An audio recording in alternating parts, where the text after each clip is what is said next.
स्वागत है फिर से एक बार आपका एक 12 क्लासेस में और मैं विपिन गर्गाचार्य। आज हम बात करेंगे आरटीजीएसटीओ के कुछ महत्वपूर्ण टॉपिकों के बारे में जो हमारे साक्षात्कार के लिए भी और रिटन एग्जाम में भी इसको सूक्ष्म करके भी पूछ लिया जाता है। वैसे यह साक्षात्कार के लिए आपके महत्वपूर्ण टॉपिक माने जाएंगे। हो सकता है कि रिटन एग्जाम में भी, लिखित परीक्षा में भी यहाँ से प्रश्न बनने की संभावना रहे। तो आइए समझते हैं आज कुछ टॉपिकों के बारे में जो हमारे आरटीजीएसटीओ के लिए महत्वपूर्ण होते हैं। सबसे पहले बात करेंगे हम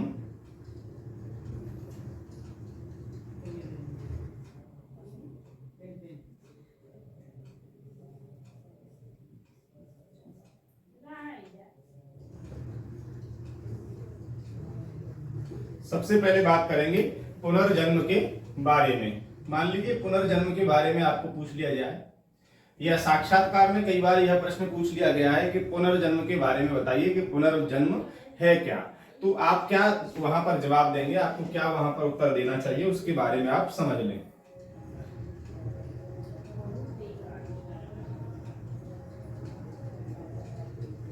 आत्मा के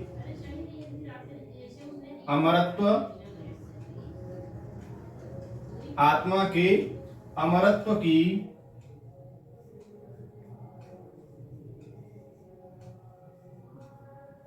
अवधारणा, आत्मा के अमरत्व की अवधारणा से ही, आत्मा के अमरत्व की अवधारणा से ही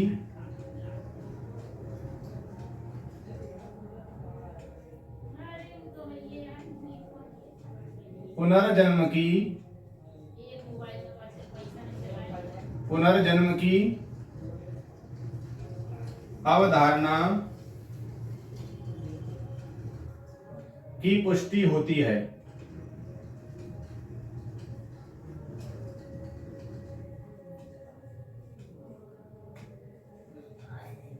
आप समझेंगे, देखिए पुनर्जन्म क्या है कि आत्मा के अमरत्व की अवधारणा, अर्थात आप सभी जानते हैं कि आत्मा अमर है। गीता में यह लिखा भी है कि आत्मा अमरत्व को प्रदान करती है। अर्थात आत्मा अमर है तो वह इस शरीर को छोड़ करके दूसरे शरीर में जाएगी, अर्थात उसका पुनर्जन्म होगा। तो आत्मा के अमरत्व की अवधारणा को ही पुनर्जन्म की अवधारणा की पुष्टि होती है। यह आत्मा अमर है, इसी से हमारे पुनर्जन्म की अवधारणा की पुष्टि हो रही है कि आत्मा जो है दूसरा जन्म लेगी, यह निश्चित है, अर्थात पुनर्जन्म होता है। दूसरा पॉइंट समझेंगे इसके बारे में। एक जीव की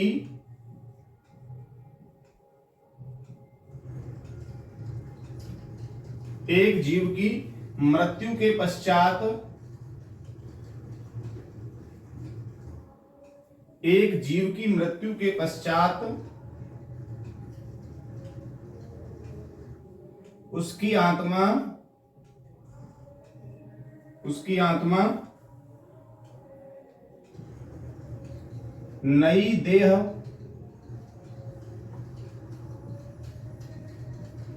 धारण करती है, नई देह धारण करती है।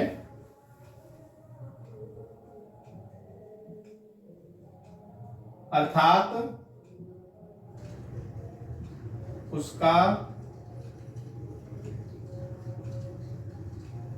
पुनर्जन्म होता है। तो इस देखिए जो मैं लिखा रहा हूं परिभाषाएं, इनको रटने की जरूरत नहीं है। अगर आप इन्हें रटेंगे तो आप भूल जाएंगे। इनको समझिए, इनको आप अगर समझ लेंगे तो यह अगर आपके सामने पुनर्जन्म से संबंधित कोई भी बात आती है, मान लीजिए आपको पूछा जाए कि पुनर्जन्म के बारे में बताइए, तो तुरंत आप जो उसको अच्छे से समझा सकते हैं। चाहे आपका वो एग्जामिनर हो, चाहे आप जो है जेसीओ के पद पर जब नियुक्त हो जाएंगे, उसके बाद में आपको जब सारी चीजें वहां पर सैनिकों को समझानी पड़ेंगी, बतानी पड़ेंगी, तो उसके लिए भी यह आपके लिए आवश्यक है कि आपको यह रटने की जरूरत नहीं है। आप इसको समझिए कि पुनर्जन्म होता क्या है। देखिए पुनर्जन्म मैंने ही बताया कि आत्मा का अमरत्व ही, आत्मा हमारी अमर है, यह सभी जानते हैं। और गीता में लिखा हुआ है कि आत्मा को शस्त्र काट नहीं सकते, जल गला नहीं सकता, वायु सुखा नहीं सकती और ना ही अग्नि इसे जला सकती है। तो ये हमारी आत्मा के लिए गीता में स्पष्ट रूप से लिखा हुआ है, तो यह हमें मानना होगा। तो सभी मानते भी हैं। तो आत्मा अमर है, और जब आत्मा अमर है तो शरीर जो है मरता है, आत्मा का पुनर्जन्म होता है, यह निश्चित है। तो पुनर्जन्म क्या होता है? आत्मा के अमरत्व की अवधारणा से ही पुनर्जन्म की अवधारणा की पुष्टि होती है। यह एक तरीका है उनको बताने का, लेकिन समझें आप इस तरीके से कि आत्मा अमर है और वह कभी मरती नहीं है और उसका पुनर्जन्म होता है। तो एक जीव की मृत्यु के पश्चात उसकी आत्मा नई देह धारण करती है, अर्थात उसका पुनर्जन्म होता है। तो इसे ही पुनर्जन्म कहा गया है। तो आप ये परिभाषा मैंने इस तरीके से भाषाबद्ध करके आपको दी है कि जब आप साक्षात्कार में उनको बताएं तो उनको लगे कि आप एक जेन्युइन व्यक्ति हैं, ऐसे ही नहीं चले आए हैं, आपके पास भी कुछ ज्ञान है। तो आप इस तरीके से भाषाबद्ध करके किसी चीज को बताने का प्रयास करेंगे तो सामने वाले व्यक्ति को लगेगा कि हाँ इसके अंदर कुछ है। तो आपको अपना जो है भाषाबद्ध तरीके से, सटीक तरीके से उसे समझाने का प्रयास आप करेंगे। आइए समझते हैं कर्म फल के बारे में।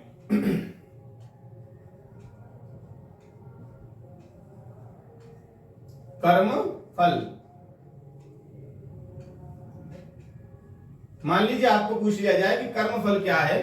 देखिए यह अगर पूछा नहीं जाएगा तो आज जब आप जेसीयू के पद पर नियुक्त हो गए तो यह आपके बहुत काम आने वाली बहुत ही महत्वपूर्ण चीजें हैं। जब आप वहां पर जेसीयू बनकर के जाएंगे, नियुक्त होंगे, जेसीयू का धर्मगुरु का जो कार्य होता है वह भी मैं आपको बताऊंगा कि धर्मगुरु, सेना में धर्मगुरु का क्या कार्य होता है। ठीक है, इस बारे में भी मैं आपको बताऊंगा। पूछ लिया जाए साक्षात्कार में कि बताइए धर्मगुरु का सेना में क्या महत्व है, ये पूछ लिया जाए तो आप क्या बताएंगे? यह भी मैं आपको सारी चीजें बताऊंगा धीरे धीरे वीडियो के माध्यम से।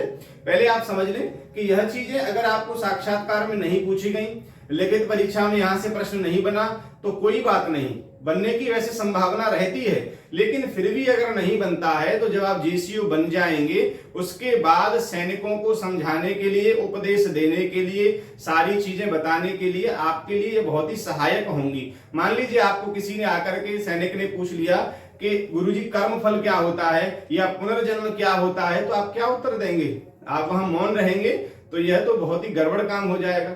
इसलिए आप इनको जो है अच्छे से अभी से इनकी सारी तैयारी करें कि जिससे आपको आगे कोई समस्या ना आए। तो कर्म फल के बारे में हम समझेंगे। कभी कभी यहां से शॉर्ट करके भी प्रश्न पूछ लिया जाता है। मान लीजिए पूछ लिया जाए पुनर्जन्म को बताइए, तो आत्मा का अमरत्व दिया जाएगा आपको। ठीक है, एक जीव की नई देह को धारण करना या अन्यत्र ऐसे ऑप्शन बना करके भी आपको वह लिखित परीक्षा में दे सकते हैं। प्रत्येक जन्म के दौरान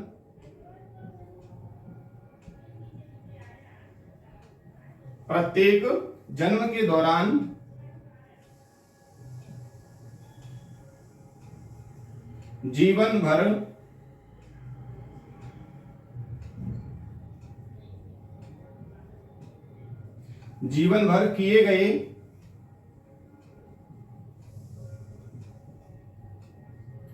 कृत्यों का फल, जीवन भर किए गए कृत्यों का फल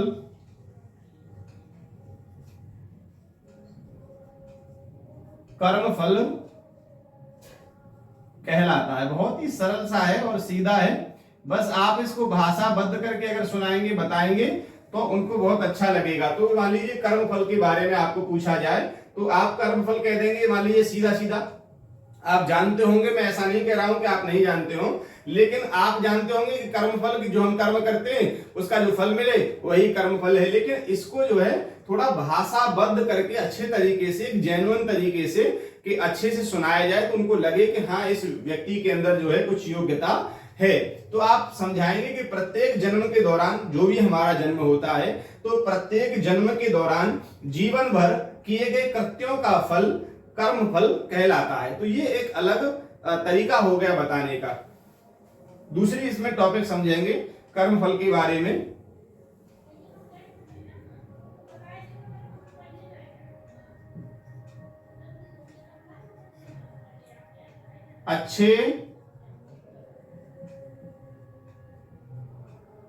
अच्छे कर्मों का फल, अच्छे कर्मों का फल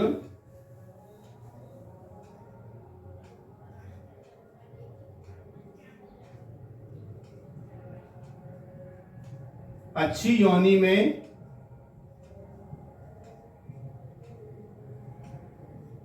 जन्म लेना आदि। देखिए, अगर हम अच्छे कर्म कर रहे हैं तो अच्छे कर्मों का फल या अच्छे कर्मों के फल स्वरूप हमें जो है अच्छी योनि में जन्म लेना या जन्म हमको मिलता है, ऐसा आप वहां पर समझा सकते हैं। और अगर बुरे कर्म हैं,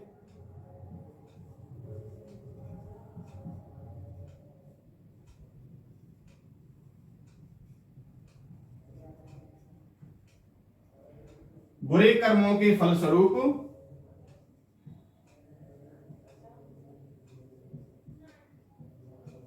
बुरी योनि में जन्म होना, यह हमारा कर्म फल कहलाता है। आइए बात करेंगे हम ब्रह्म के बारे में।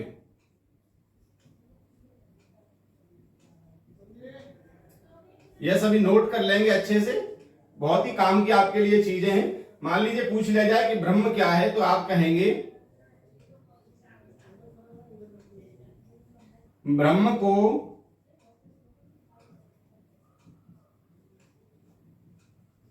वैसे आप ये सारी चीजें जानते होंगे, लेकिन इनको भाषाबद्ध तरीके से कैसे वहां पर आपको बताना है, वह तरीका मैं आपको यहां पर नोट करा रहा हूं। ब्रह्म को सर्वव्यापी,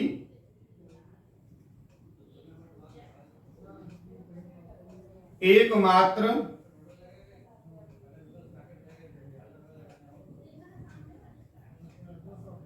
सत्ता निर्गुण,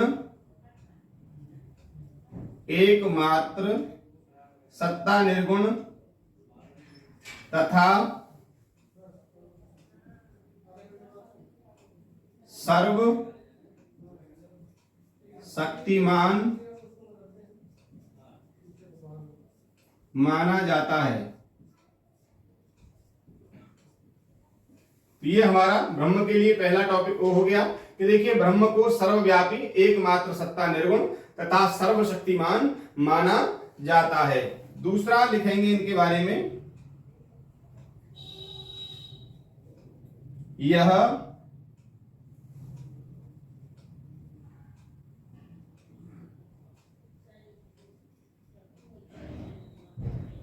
एकेश्वरवाद के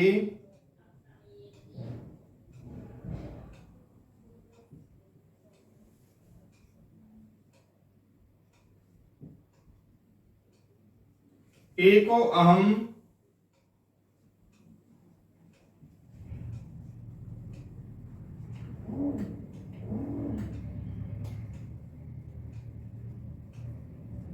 द्वितीयो नास्ति, एको अहम द्वितीयो नास्ति, अंडरलाइन कर लेंगे इसको। एको अहम द्वितीयो नास्ति अर्थात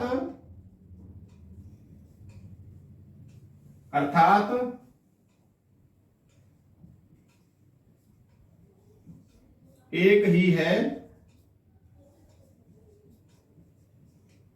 दूसरा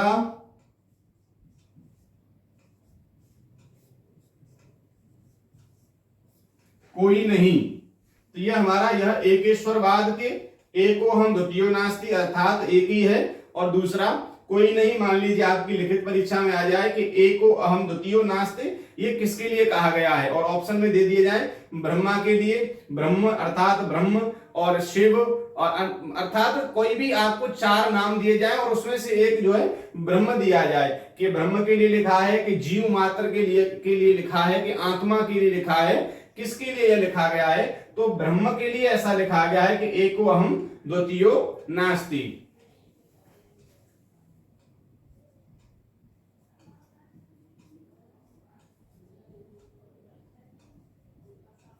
परम ब्रह्म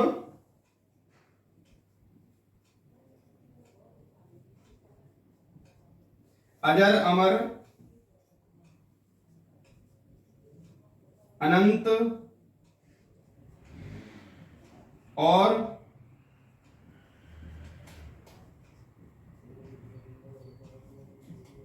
और इस जगत का जन्मदाता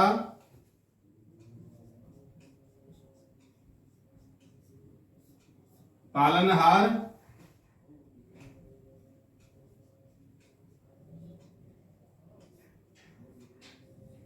कल्याण करता है।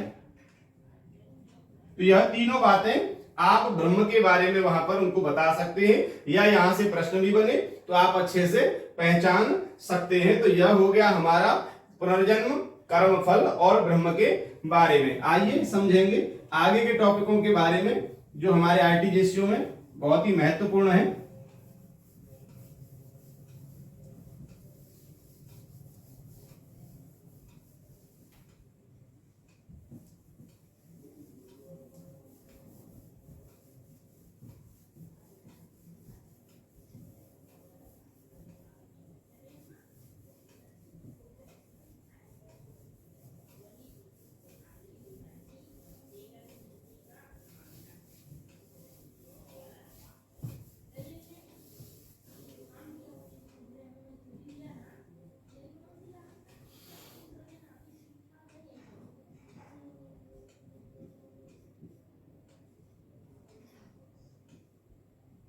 अब समझेंगे आत्मा के बारे में कि आत्मा क्या है। ब्रह्म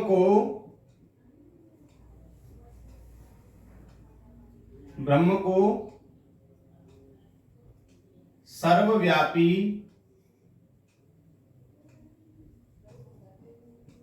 माना गया है। ब्रह्म को सर्वव्यापी माना गया है,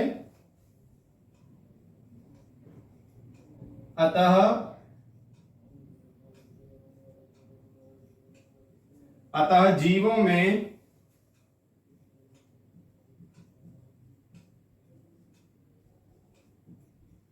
उसका अंश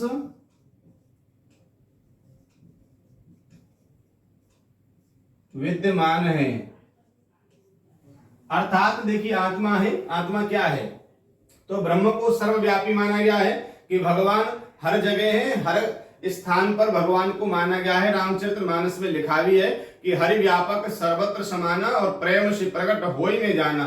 तो भगवान कण कण में वास करने वाले बताए गए हैं, यह रामचरितमानस में लिखा है। और श्रीमद् भागवत महापुराण में प्रहलाद जी ने अपने पिता हिरण्यकश्यप से कहा कि पिताजी भगवान हर जगह पर है, हम तुम में खड़ खंभ में व्याप रहे जगदीश। अर्थात हर जीव में, हर वस्तु में, चाहे वह निर्जीव है चाहे वह जीव है, सभी के अंदर भगवान का वास माना जाता है। अर्थात ब्रह्म जो है वह सर्वव्यापी है। तो ब्रह्म सर्वव्यापी है, हर जगह है, अतएव जीवों में भी उसका एक अंश विद्यमान है। वह अंश क्या है, वही आत्मा है।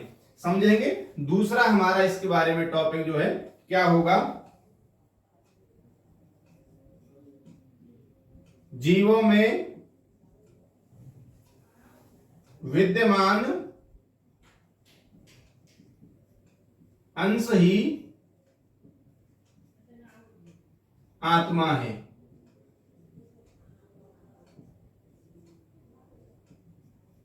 भगवान सब जगह व्याप्त है, ब्रह्म सब जगह व्याप्त है, और अतः जीवों में उसका एक अंश है। तो अंश कौन है, अंश ही आत्मा है।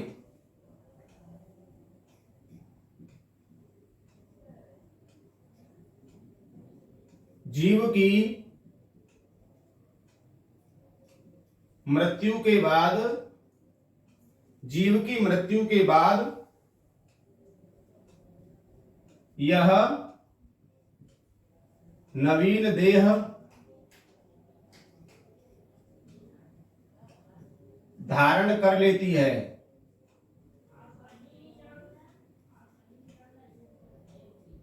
नवीन देह धारण कर लेती है।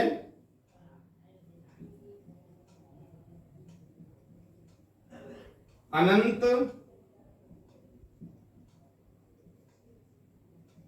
मोक्ष प्राप्ति, अनंत मोक्ष प्राप्ति के पश्चात वह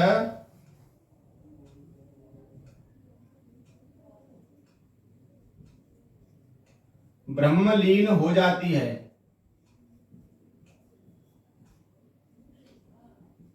तो देखिए, ये आपने समझ लिया कि ब्रह्म सर्वव्यापी है और भगवान सब जगह पर है, तो उनका एक अंश जीव में भी होगा। हर जगह पर है, तो हर जगह में या पूरी दुनिया में हर कण कण में, तो हर जीव में, इस संसार में जितने भी जीव हैं उनमें भी भगवान का एक अंश विद्यमान होगा। वह विद्यमान जो अंश है वही आत्मा है। जीव की मृत्यु के बाद यह नवीन देह को धारण कर लेती है। जैसे ही जीव की मृत्यु होती है, समयानुसार मृत्यु के बाद यह दूसरा देह धारण करती है, उसकी मृत्यु होने के बाद तीसरा देह धारण करती है। इस तरीके से हमारा जीवन चक्र चल रहा है कि पुनरपि जन्मम पुनरपि मरणम पुनरपि जननी जठरे शयनम। क्योंकि जिसने यहाँ पर जन्म लिया है उसे मरना है, यह निश्चित है। तो आत्मा जो है उसकी देह को छोड़ करके एक दूसरी देह में उसको जो है धारण कर लेती है। तो जिसका जन्म होगा उसकी मृत्यु निश्चित है, अर्थात आत्मा उसे देह को छोड़ेगी, यह निश्चित है। तो जीव की मृत्यु के बाद यह नवीन देह को धारण कर लेती है। अनंत मोक्ष प्राप्ति के पश्चात वह ब्रह्मलीन हो जाती है। देखिए, व्यक्ति को मोक्ष कब मिलता है? या तो वह भगवत चरणारविंद में लीन हो जाए, भगवान की भक्ति में जब लीन हो जाता है, या तो भगवान ही उसे मोक्ष दे सकते हैं, या व्यक्ति के जो कर्म है वह कर्म जो है जितने भी उसके पुण्य कर्म और उतने ही उसके पाप कर्म जब समान हो जाते हैं, तो जाकर के न उसका पुण्य बचता है न उसका पाप बचता है, तो वह जाकर के उसको मोक्ष मिलता है और वह ब्रह्मलीन हो जाता है। मान के चलिए कि अगर हमारे पुण्य अधिक हो गए तो भगवान हमें पुण्यों का फल भोगने के लिए योनि में भेज देंगे, जाओ यहाँ अपना जो भी तुमने अच्छा कार्य किया है इसको भोग करके आओ। और अगर हमने पाप ज्यादा कर दिए, पाप अधिक हो गए, तो पापों को भी भुगतना पड़ेगा, अर्थात हमको बुरी योनि में जाना पड़ेगा। पुण्य से हमें अच्छी योनि मिल जाती है और हमारे बुरे कर्मों से हमें बुरी योनि प्राप्त होती है। लेकिन जब यह हमारे पाप और पुण्य या तो समान हो या बिल्कुल क्षीण हो जाए, तब जाकर के हमारा मोक्ष होता है। या हम भगवान के चरणों में लीन हो जाएं, तब जाकर के भगवान हमारे सभी गुण दोषों को समाप्त कर दे और हमें मोक्ष प्रदान कर दे। तो ये मोक्ष की अवधारणा हो गई, अर्थात ये मोक्ष की जो अनंत मोक्ष है उसकी प्राप्ति हो जाती है। तो अनंत मोक्ष तभी मिलता है या तो भगवान दे या हमारे जो कर्म फल है वह समान हो जाए या क्षीण हो जाए। तो मोक्ष प्राप्ति के पश्चात यह आत्मा कहाँ जाती है? मान लीजिए आपको पूछ लिया जाए कि आत्मा के लिए लिखा है कि आत्मा जो है एक देह को छोड़ करके दूसरे देह में धारण कर लेती है, ये आत्मा के लिए कहा गया है। लेकिन आत्मा ब्रह्मलीन कब होती है? ये प्रश्न आपको पूछ लिया जाए कि बताइए आत्मा ब्रह्मलीन कब होगी, या ब्रह्मलीन आत्मा को क्या कहा जाएगा, यह आपसे पूछ लिया गया। तो आपको उत्तर देना है कि या तो भगवान चरणारविंद में जाकर के जीव मोक्ष की प्राप्ति करे, या फिर वह अपने कर्म फल को समान करके क्षीण करके भगवान के स्वरूप में जाकर के मोक्ष की प्राप्ति कर ले। यही दो है उसके पास में साधन है, और यह होने के बाद ही वह आत्मा ब्रह्मलीन हो जाती है। तो ये आप वहां पर उत्तर दे सकते हैं। तो अनंत मोक्ष प्राप्ति के पश्चात वह क्या है? आत्मा ब्रह्मलीन हो जाती है। तो बात करेंगे देखिए अगले टॉपिक के बारे में कि यह आत्मा जो है अगले जो हमारी योनि होती है उसमें जाकर के प्रवेश करती है, अर्थात नई देह धारण करती है। तो हमारी अनेक योनियां हैं। मान लीजिए अभी हम मनुष्य हैं और मनुष्य के बाद में हमारी मृत्यु हुई तो हमारी आत्मा अब किसी और दूसरी देह में प्रवेश करेगी। तो योनियां भी हमारी कितनी है और योनियों के बारे में थोड़ा सा समझ लेंगे।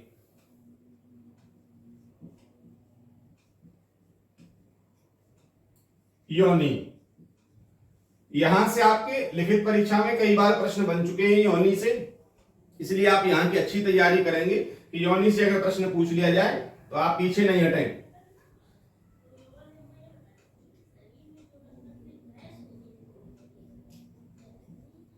आत्मा के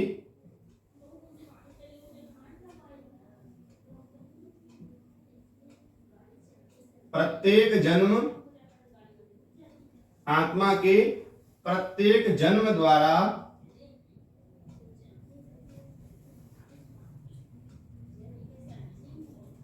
प्राप्त जीव, आत्मा के प्रत्येक जन्म द्वारा प्राप्त जीव रूप को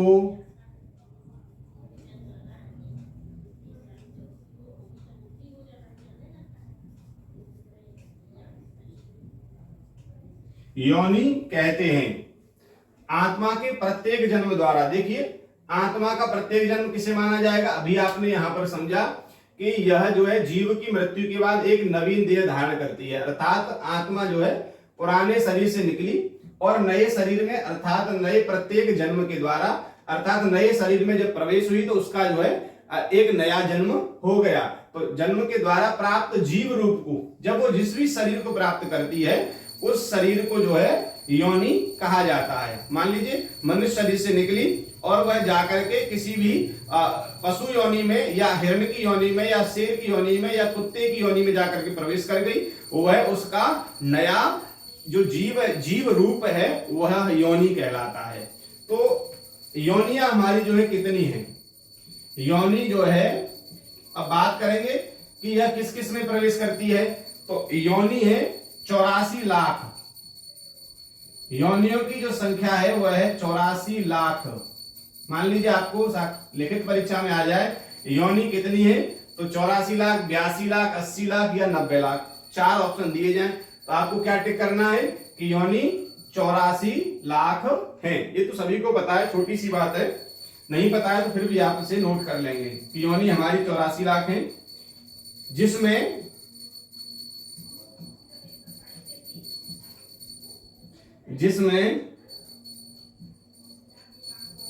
कीट, पतंग, पशु पक्षी, वृक्ष,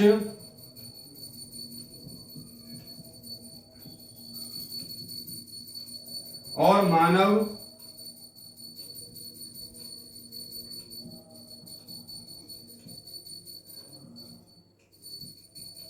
सभी शामिल हैं।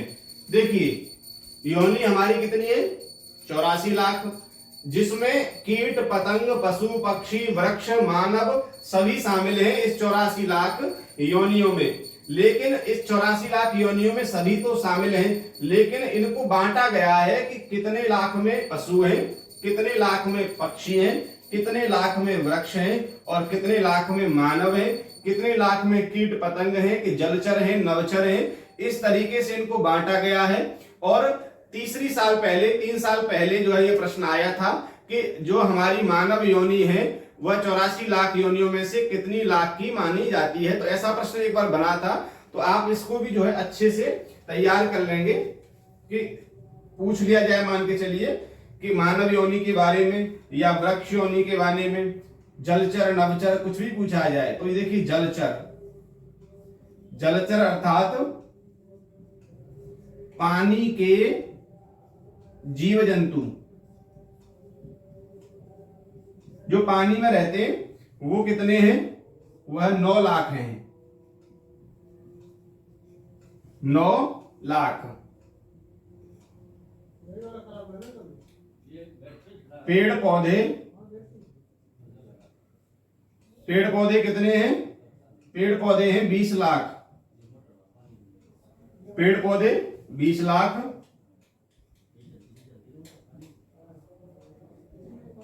कीड़े मकोड़े कितने हैं? 11 लाख। कीड़े मकोड़ों की संख्या 11 लाख।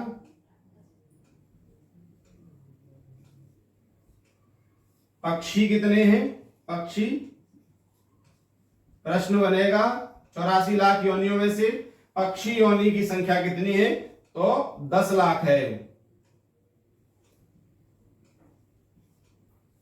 पशु,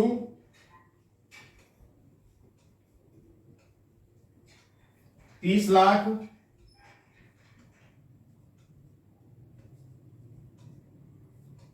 देवता मनुष्य, ये अलग अलग है, देवता मनुष्य एक नहीं है, अर्थात मनुष्य देवता ही नहीं है आजकल। तो तो देवता और मनुष्य 4 लाख। आजकल तो देवता देवता, मनुष्य कोई भी देवता नहीं है, तो आप ऐसा ना समझे कि देवता मनुष्य, ये देवता अलग है और मनुष्य अलग है। तो देखिए हमारे जो है, तो देखिए योनियां हमारी 84 लाख होती हैं, जिसमें जलचर जो पानी के जीव जंतु होते हैं वो होते हैं 9 लाख, और पेड़ पौधे 20 लाख, कीड़े मकोड़े 11 लाख, पक्षी 10 लाख, पशु 30 लाख, देवता और मनुष्य 4 लाख होते हैं। मान लीजिए प्रश्न बनेगा आरटीजीएसयू में, आपको पूछा जाए कि 84 लाख योनियों में से पशु की योनि संख्या बताइए, तो 30 लाख है। मान लीजिए प्रश्न पूछ लिया जाए कि पेड़ पौधों की योनि संख्या 84 लाख योनियों में से कितनी वर्णित की गई है या उल्लेख है, वर्णन है, तो आप क्या कहेंगे कि 20 लाख है। तो ये हमारी योनि हो गई जो 84 लाख होती है, जिसमें कीट पतंगे, पशु पक्षी, वृक्ष और मानव सभी शामिल हैं, और ये उन योनियों का विभाजन जो उनकी संख्या में किया गया है। आइए बात करेंगे आगे के टॉपिक के बारे में।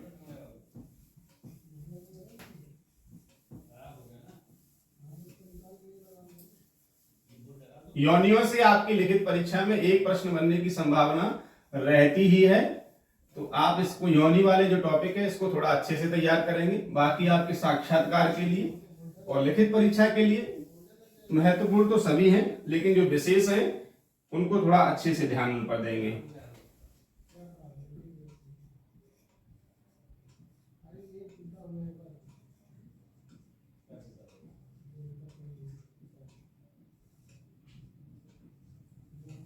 बात करेंगे स्वर्ग और नरक के बारे में।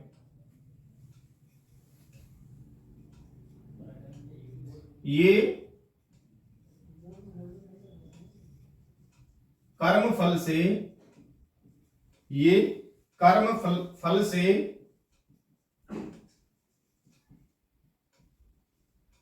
संबंधित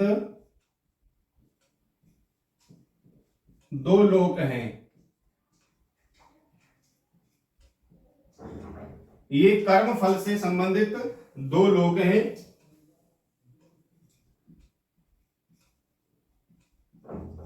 स्वर्ग आरामदायक और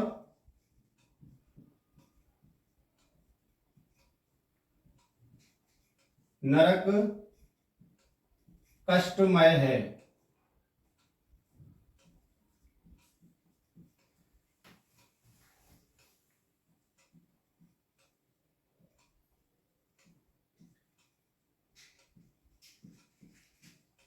अच्छे कर्मों से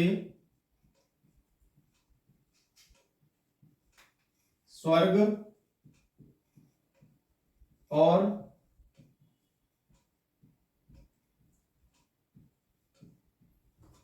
बुरे कर्मों से नरक की प्राप्ति होती है।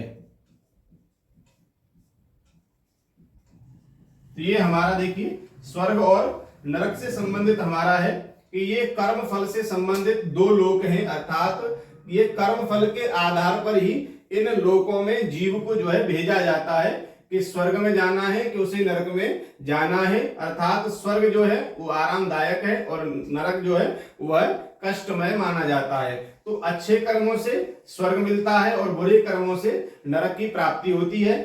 कर्म फल से संबंधित 2 लोक हैं, तो ये जो अच्छे कर्म और बुरे कर्म, इन्हीं कर्मों से संबंधित ये 2 लोक माने गए हैं, स्वर्गलोक और नरकलोक। आइए समझते हैं मोक्ष के बारे में। मोक्ष क्या है?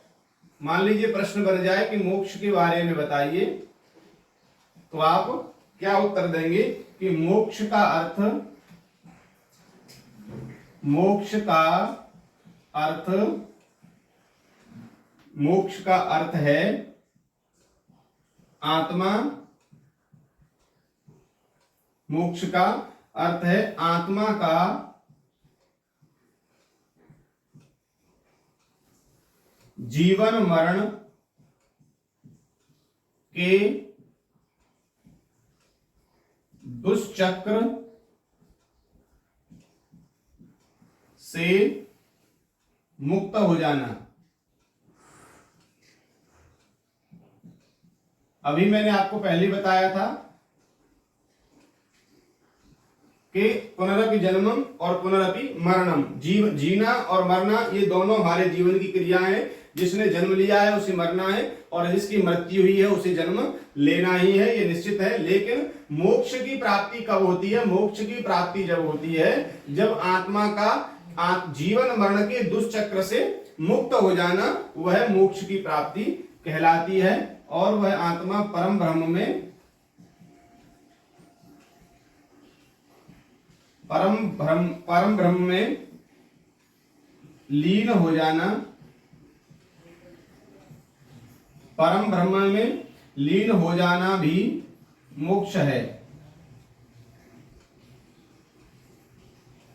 तो ये हमारा मोक्ष से संबंधित हो गया और स्वर्ग नरक से संबंधित हो गया। अगर यहां से कोई प्रश्न बनता है तो आप उसे अच्छे तरीके से कर लेंगे। इनको रटने की बिल्कुल आपको जरूरत नहीं है, इनको आपको समझना है और समझ के अपने जीवन में इनको उतार करके अच्छे तरीके से आरटीजीएसयू के लिए तैयार कर लेना है। मिलेंगे ऐसी किसी टॉपिक के साथ में अगली वीडियो में।